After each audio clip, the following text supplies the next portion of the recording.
Ladies, gentlemen, and gamers of all ages, welcome to a new Genshin Impact guide.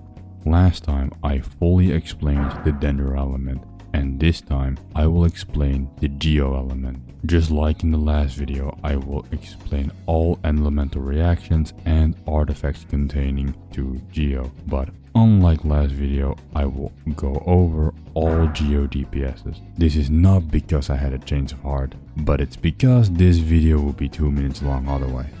In fact, when I'm writing this very script, Geo still has one elemental reaction. This is written before the live stream even came out. So with having said that, let's get right into it. What is EM? Just like before, EM, also known as Elemental Mastery, is the stat all your elemental reactions will skill on to increase their damage or their effect. So when I say it skills on EM, I mean the Elemental Mastery stat. When you trigger Crystallize, a shard will appear based on the element you used to trigger the reaction. Elements that can be used to make a shard are Pyro, Cryo, Hydro, and Electro. Once a crystallized shard is picked up, a shield will appear that protects you against the element used to create the shard. The shield's HP and damage absorption scales with the EM and the level of the Geo character, and when the shield is active, you take 40% less damage of the respective element. Hello, me from the future, here to contradict myself. I just said you only take less damage from the respective element. This is wrong. When I went to collect footage for this very video that I'm editing, I noticed that I didn't take any damage, and that is because you'll take 40% less damage from the element you infuse your shield with. So, to make an example, if I make a cryo shield like I have here, if my shield HP is 100 and I take a pyro attack of 100 damage, my shield will break while my character takes no damage. But if I were to take a cryo attack based for 100 damage with a shield HP of 100, my shield would only take 60 damage because it negates 40% of the damage. That is how it works and how the wiki says it. It is written very bad, but that is pretty much the TLDR. So I'm here to contradict myself. That is how it works. The rest is all accurate. Back to the video. First, to even trigger Lunar Crystallize, you'll need one of the following characters: Columbina, Zabi, or Aluga. Hey, me from the future editing this video and fact checking myself. One final time, Aluga cannot trigger Lunar Crystallize. I just thought he could, but thinking about it now, I was very stupid. So yeah, he can. I just didn't realize it at the time that he couldn't because I wasn't really paying attention and more focused on recording and making the video. So it's a little slip up, but just know he can't, and if you want to trigger it, you need to either have Zebai or you need to have Columbina. And I'd recommend getting Columbina. Without any of these characters, you can trigger Lunar Crystallize. So now that you have at the very least one of these characters in your party, triggering a Hydro reaction and only a Hydro reaction will instead trigger Lunar Crystallize. When Lunar Crystallize is triggered, a Moondrift will appear, dealing Geo damage upon creation. When a Moondrifts are on the field, all of them will deal Geo damage to nearby party members. Moondrifts are considered Geo constructs and can resonate with your team, which means Zhongli's Pillar and Chiori's skill will work with Moondrift.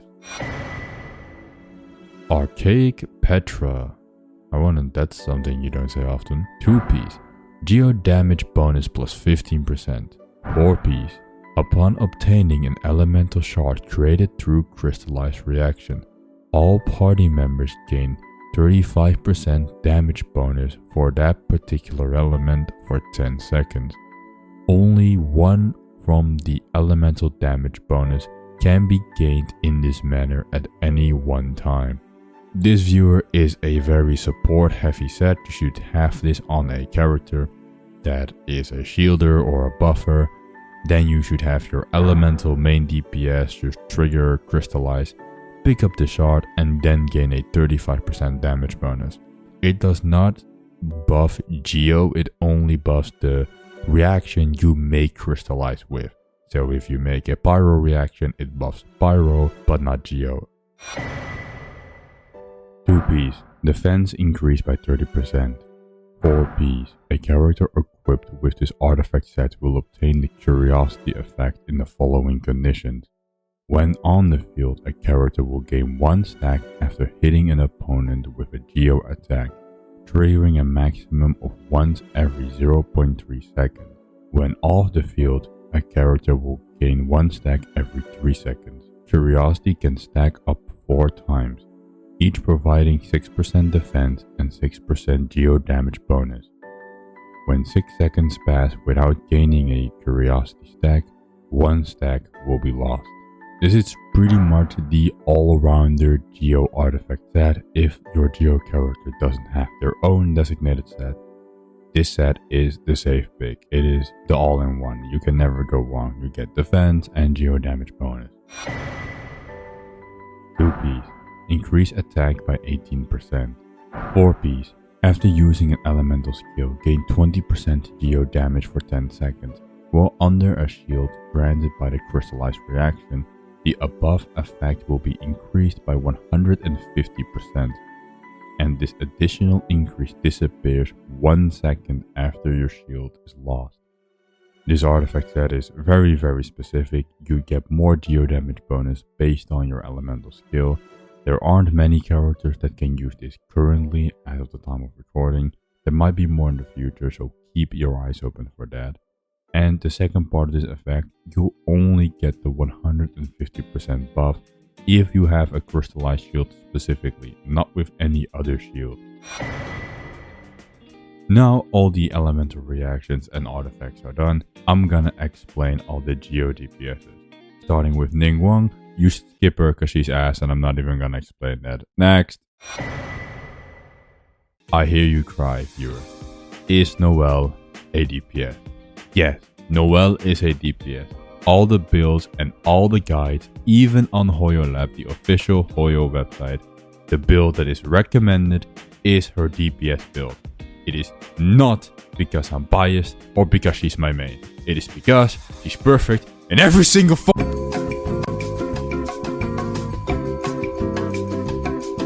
Noelle's normal attacks are a simple 4 consecutive strikes, not very special without the rest of the kit. Her elemental skill will create a shield which will last 12 seconds, that will allow her normal attacks to heal her party members. This healing is percentage based and the chance of healing her party will increase with the level of her skill. Noelle's elemental burst deals a single instance of Geo damage. After that, Noelle's normal, charge and plunging attacks will deal Geo damage for 15 seconds. Noelle uses her ult to enhance her normal attacks, dealing Geo damage. Unfortunately, you need to level all her talents equally to fully utilize her kit, which I would argue you get her for free, and she's awesome, so you should just triple crown her because she deserves every single crown you have. But if you only want the damage part of her kit, you can just level her normal attack and her burst. Loser. A proper Noelle rotation should look something like this. Team buff, elemental skill, elemental burst, normal attack. Now to build your Noelle, for weapons you'll need in order Red Horn, the Unforged if not C6, Serpent Spine and the White Blade. And for artifacts, again in order, are Husk, Retracing Belide, Gladiator's Final if she's not C6, or Maréchaussée Hunter only if you use it with Verena. For substats, the Sands is defense, the Goblet is Geo damage or a very good defense one, and the Circlet is crit rate or crit damage depending on which one you need most. Her best constellations are C1 because when your skill and ult are both active, your chances to heal your party members are 100%. C4 because her shield will explode upon breaking or when the duration expires, dealing 400% of Noelle's attack as damage. And of course her C6 that turns 50% of her defense into attack. The last one is particularly good because Noelle actually needs a lot of attack to be a DPS, but she needs defense to heal, so you can just build her on defense if she's C6, and then use that defense to turn that into attack to make it so that she deals damage, and you still have all the support abilities working properly. Ito is a claim war, so again, his normal attacks are 4 consecutive strikes. When the second and fourth strike hit an opponent, he will gain 1 stack of super living super strength, maximum of 5. I will explain what this is later, but also I will now refer to this as super strength because, as you've heard, I can barely pronounce the entire thing, and it will be a lot easier since we have to say it a lot. So super living super strength will just be 1 stack of super strength. Okay, thank you very much. Ito's charge attack is special. If Ito has no stacks of super strength, Ito will perform a single strike, but if Ito has stacks of super strength, he will perform several strikes based on the number of stacks of super strength that he has. When the last stack is consumed, Ito will perform 1 final powerful strike. Ito's elemental skill will summon the GOAT, Ushi! Dealing geo damage and giving Ito 1 stack of super strength. After that, Ushi will stay on the field and provide support by taunting surrounding opponents and drawing their attack. When Ushi takes damage, Arataki Ito will gain 1 stack of super strength. Only 1 stack can be gained this way every 2 seconds. Ushi's HP is based on Arataki Ito's max HP and will flee the field when its HP reaches 0 or the duration ends. It will grant Arataki Ito 1 stack of super strength when it leaves the field. Ito's elemental burst will enter a special state we will call the Oni King state. In this state, Ito will gain the following effect. Converts Ito's normal charge and plunging attacks to geo damage. This cannot be overwritten. Increases Ito's normal attack speed, also increases the damage based on his defense. The first and third strike of his attack combo will grant 1 stack of superhuman strength to Arataki Ito, and decreases Ito's element and physical resistance by 20%. The goal is to gain 5 stack of superhuman strength by using Ito's normal attacks and elemental skill. The talents you should level are normal attacks, ult, and then elemental skill if you want. A proper rotation with Ito looks something like this. Elemental skill, team buff, 4 normal attacks, elemental burst, elemental skill again, charge attack, 4 normal attacks, and then a charge attack. Rinse and repeat. Now for weapons and artifacts again in order. Ito's best weapon is Noel's signature weapon Red Horn, Serpent Spine, and White Blade. His only real option for artifact set is Husk of Opulent Dreams, it's basically his set. And for substats you want to go Sands in defense percent, Goblet in geo damage, and crit rate or crit damage circlet, depending on which one you need more. The constellations that are worth going for the most are C1, gain 1 stack of superhuman strength after using your ult, and C6, gain more crit damage, which you have also a 50% chance to not consume a stack of superhuman strength, which allows you to do more charge attack before doing that final hit. Navia is again a claimer character, so once again her normal attacks are 4 consecutive strikes. I guess Hoyo just thinks this shit is funny. Navia's elemental skill allows you to show your enemies how real freedom looks like the good old American way by pulling out a umbrella shotgun, also called the Gunbrella. Navia can load up the Gunbrella with stacks of crystallized shrapnel, which is just a fancy way of saying bullet. Navia will gain 1 stack of crystallized shrapnel by picking up an elemental shard created by the crystallized reaction. The more stacks of crystallized shrapnel, the more damage you will deal.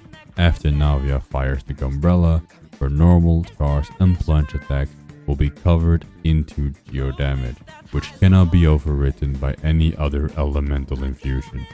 Navia, tired of her guns, moves on to cannons as she uses her elemental burst to deal geo AoE damage. When a cannon hits an opponent, Navia will gain 1 stack of crystallized shrapnel. This effect can be triggered up to once every 2.4 seconds. Navia's playstyle and rotations are super easy. You just need to collect 6 crystallized shards and hold down E to use the elemental skill aiming mode and shoot. Crystallized shards that are close to Navia will be collected in a radius about 3 to 5 meters.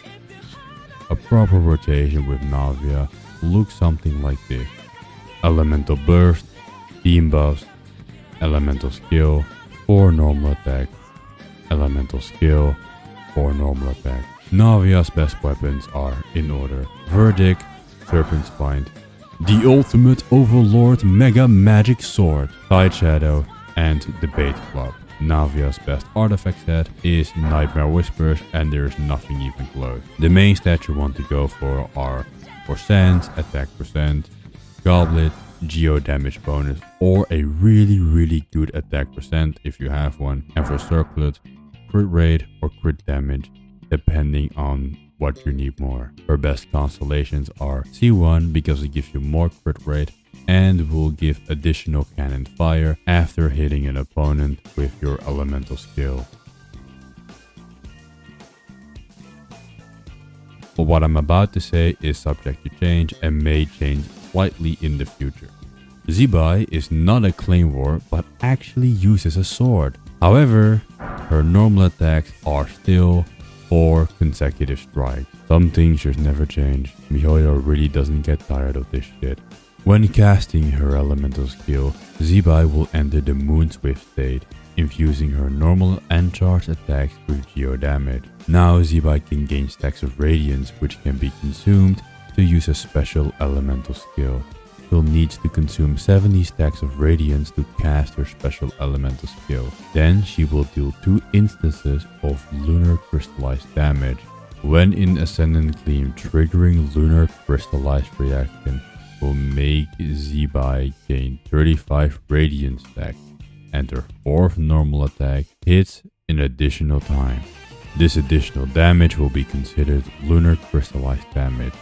The Moonshift state will end after using the special skill 4 times or after 15 seconds pass. Her elemental burst will deal 2 hits of lunar crystallized damage. Now on screen I have all her talents, all her constellations, and what I think will be her best weapons and artifacts.